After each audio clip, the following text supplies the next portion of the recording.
అసలా మీ ఫ్రెండ్ నీకు ఎంత బాకీ ఉన్నాడో చెప్పగలవా? 13,000 వాడు నా ఒక్కడికే ఇవ్వాల్సిన డబ్బు. అంత డబ్బు నువ్వెలా ఇచ్చావురా? Sentiment sir.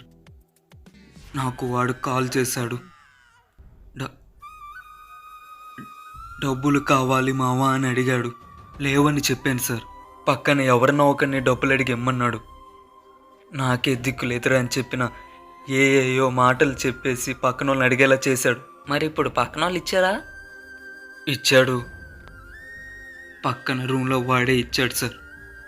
ముగ్గురు 3.5 ఇచ్చారు. నా ఎగ్జామ్ ఫీజుతో కలిపి ఇచ్చాను. సార్ నేను వాడికి 4 రోజుల్లోనే ఇచ్చేస్తానన్నాను సార్. కానీ వాడే వినట్లేదు. మీరైనా అర్థమయ్యేలా చెప్పండి. సరే నువ్వు వాడికి 4 రోజులు ఇచ్చేయాలి. ఓకేనా? చూడు నాయనా, నీ దగ్గర డబ్బులు లేవన్నా పక్కన వాళ్ళని అడిగిమ్మనే రోజులైనా ఇవి. I will come again with part 2.